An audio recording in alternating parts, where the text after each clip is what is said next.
பிதா சுதன் பரிசுத்த ஆவியின் பெயராலே ஆமேன். என் தேவனே, உம்மை விசுவாசிக்கிறேன், உம்மை ஆராதிக்கிறேன், உம்மை நம்புகிறேன், உம்மை நேசிக்கிறேன்.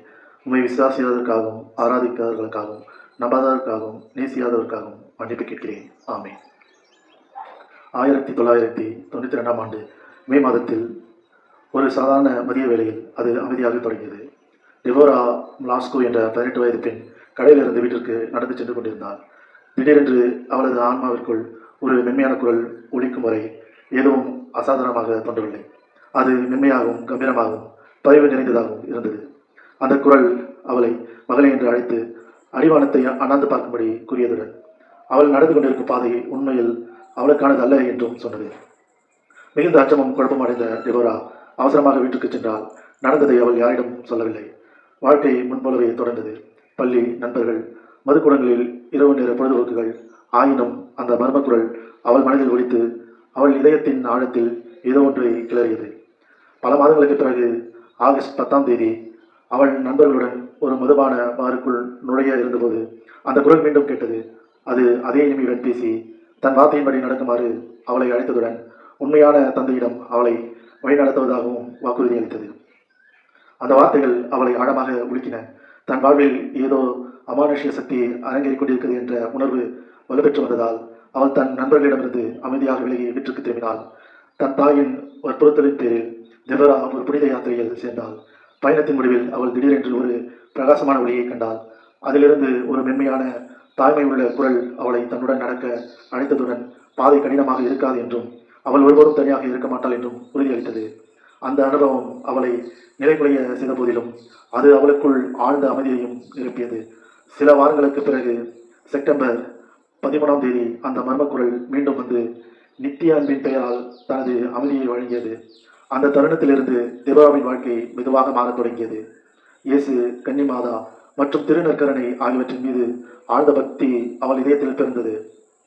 சிறிது காலத்திற்கு பிறகு அந்த வீட்டில் அசாதாரண அறிகுறிகள் தோன்றத் தொடங்கின. செப்டம்பர் 29 சிலைகளும் புனித உருவங்களும் மனித கண்ணீர் போல சிந்தத் தொடங்கின. பின்னர் 1992 ஆண்டு அக்டோபர் 15 அந்த குரல் இறுதியாக தனது அடையாளத்தை வெளிப்படுத்தியது. அது யார் என்று அவள் நம்புகிறாள் என கேட்டுவிட்டு பின்னர் மென்மையாக தான் அவளுடைய ஆண்டவரும் நல்ல மேய்ப்பருமான இயேசு என்று அறிவித்தது. அவர் அவளிடம் அவளின் அமைதியும் அவளது வாழ்வின் பாதுகாப்பான பாதையும் அவரே என்று கூறினார். அந்த உண்மை அவளை நிலைக்குலைய செய்தது. அவள் திடீரென்று தன் பலவீனங்களையும் பாவங்களையும் உணர்ந்து கடவுளை புட்படுத்தியதற்காக ஆழ்ந்த துக்கம் அடைந்தாள். சில நாட்களுக்கு பிறகு அக்டோபர் 23 பிற்பகலில் அதைவிடவும் அசாதாரணமான ஒன்று நிகழ்ந்தது. நடந்தவை அனைத்து பற்றி டெபோரா சிந்தித்துக் கொண்டிருந்த போது திடீரென்று கூரைக்கு அருகில் 3 பிரகாசமான சூரியன்களை போன்ற 3 ஒளிமயமான கோள்களை கண்டாள். அவை நகர்ந்து ஒன்றிணைந்து ஒரு பெரிய ஒளிமயமான வடிவத்தை உருவாக்கின. இந்த ஒளியிலிருந்து ஒரு பெண் தோன்றினார். பிரமிப்பில் மூழ்கிய டெபோரா திடீரென சோபாவிலிருந்து தரையில் நகர்ந்து அந்த பேரொளியை வீசும் உருவத்தின் முன் கைகளை கூப்பி பிரார்த்தனை செய்தவாறு மண்டியிட்டாள். அவளுக்கு முன்னால் விண்ணுலகிலிருந்து வந்த ஓர் அழகிய பெண் நின்றார். உலகம் பாவத்தில் மேலும் மேலும் மூழ்கி வருவதால் மனிதகுலத்தின் பாதுகாவலராக தன்னை வெளிப்படுத்திக் கொண்டார். அந்த பெண்மணி டெபோரா அவளை பார்த்து பட்ட பெயர்களில் அறிந்து கொண்டாள். நாசரேத்தின் மிரியம், உலகளாவிய பரிகாரத்தின் மாதா, நித்திய தியாகத்தின் மாதா, எல்லாவற்றுக்கும் மேலாக நற்கரணியின் கன்னி மாதா. ஜப மனப்பான்மையுடன் உலகத்தையும் வெவ்வேறு இடங்களில் பாதிக்கக்கூடிய சில நிகழ்வுகள் குறித்த 12 ரகசியங்களும் டெபோரா புனித கன்னி மாதாவிடமிருந்து பெற்றார். இந்த செய்திகள் பெரும் சோதனைகள் வருவதற்கு முன்பாக மனிதகுலம் இறைவனிடம் திரும்புமாறு நினைவூட்டும் ஒரு அன்பான எச்சரிக்கையாகவும் ஆயத்தமாகவும் அமைந்தன. ஆயினும் பல விசுவாசமுள்ள ஆன்மாக்கள் செய்யும் மனமார்ந்த ஜபம் மற்றும் பரிகார செயல்கள் மூலம் இத்தகைய நிகழ்வுகளில் சிலவற்றை குறைக்க முடியும் என்று தேவமாதா உறுதியளித்தார். மேலும் தாக்கப்படவிருக்கும் நகரம் ரோமாகும். ஏனெனில் அது கிறிஸ்துவத்தின் தொட்டில் என்றும் என் மகனின் நம்பிக்கைக்குரிய பிரதிநிதியின் இருப்பிடம் என்றும் விளங்குகிறது. ஆதலால் கடவுளுக்கு முன்பாக கணக்கு கொடுப்பதில் அதுவே முதன்மையானது. அது மட்டுமின்றி நகரத்தின் இதயமாகிய பாராளுமன்றத்திலிருந்தே அந்த வஞ்சகமும் தீய பழக்கங்களும் வெளிவருகின்றன. அவையே ஒட்டுமொத்த நாட்டின் மோசமான செயல்பாட்டை தீர்மானிக்கவும் போகின்றன. இந்த சந்திப்புகளின் போது பரவசமான நிலையில் இருந்த அந்த இளம் தொலைநோக்காளரை மருத்துவர்களும் நிபுணர்களும் அடிக்கடி பரிசோதித்தனர். அவள் வலிக்கோ ஒலிக்கோ எந்த எதிர்வினையும் காட்டவில்லை. மேலும் அவளது உடல்நிலையை சாதாரணமான விளக்கங்களால் விளக்க முடியவில்லை.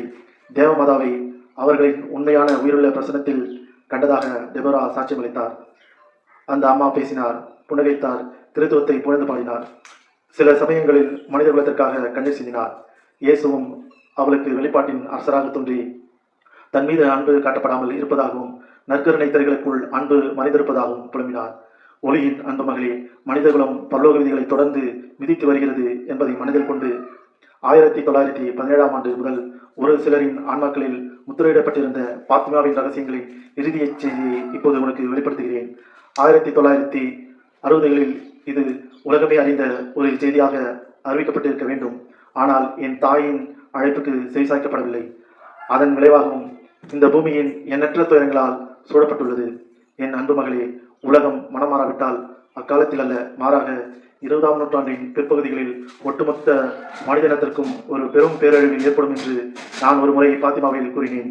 இந்த தண்டனையை நான் ஏற்கனவே செலத்தில் மெலானியா மற்றும் மாசிமோ ஆகிய பிள்ளைகளுக்கு முன்னறிவித்திருந்தேன்.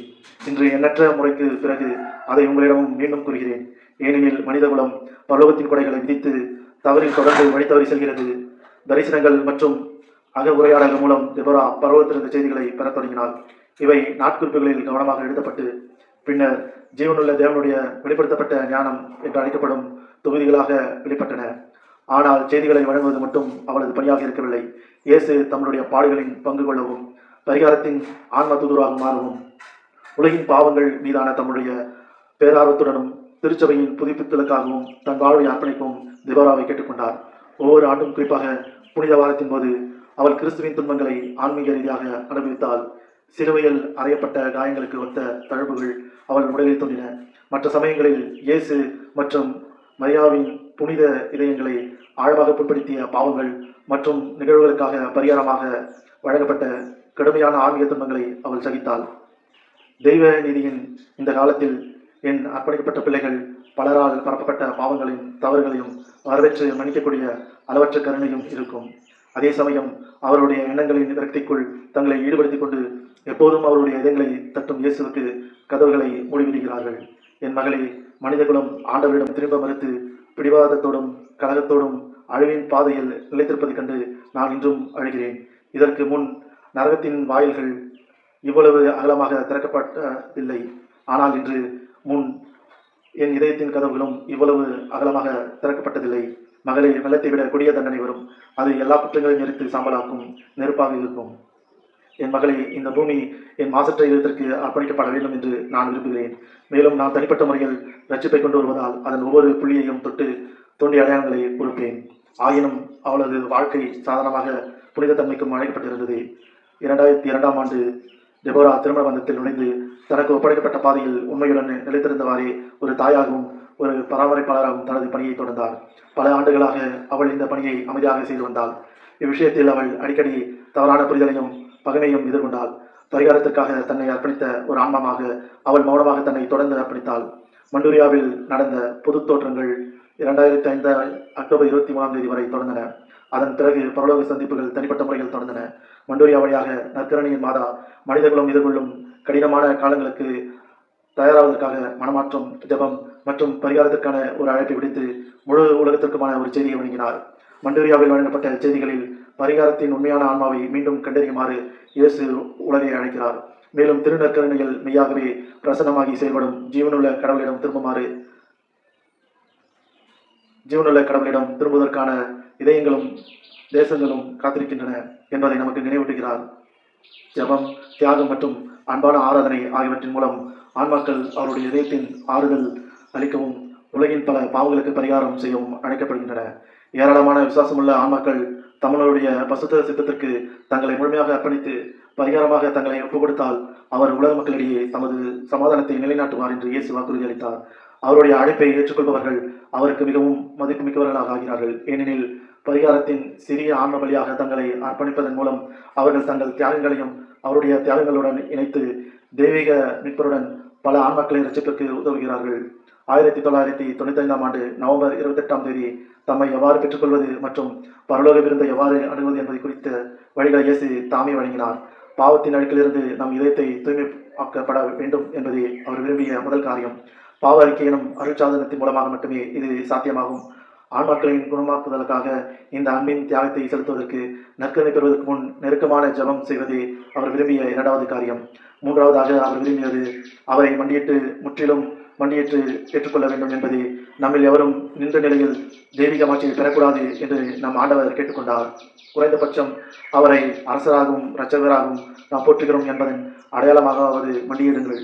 மண்டேரியாவே காட்சிகளில் நல்ல பாவ அறிக்கை செய்த பிறகு குறைந்தபட்சம் மண்டியிட்டு கைகளை கூப்பியவாறு வாயை தகுந்த மரியாதையுடன் திறந்து குருவின் கரங்களிலிருந்து தமது திருவுடலை பெற்றுக்கொள்ளும் பாரம்பரியத்துக்கு திரும்புமாறு இயேசு அடிக்கடி நம்மிடம் கேட்டுக்கொண்டார். இன்று ஒவ்வொரு மாதமும் 23ஆம் தேதி பிரார்த்தனை, காணிக்கை மற்றும் பரிகாரத்துக்காக அர்ப்பணிக்கப்பட்ட நாளாக விளங்குகிறது. 2005க்கு பிறகு வெளிவந்த செய்திகள் மனிதகுலத்தின் மற்றும் திருச்சபையின் எதிர்காலம் குறித்து அவசரமாக பேசுகின்றன. இதயங்களை தட்டி எழுப்புவதும் உலகத்தை தேவனிடம் திரும்ப அழைப்பதும் முன்னறிவிக்கப்பட்ட காலங்களுக்கு முன்பாக மனமாற்றத்தை விரைவுபடுத்துவதுமே அவர்களின் தெளிவான நோக்கமாகும்.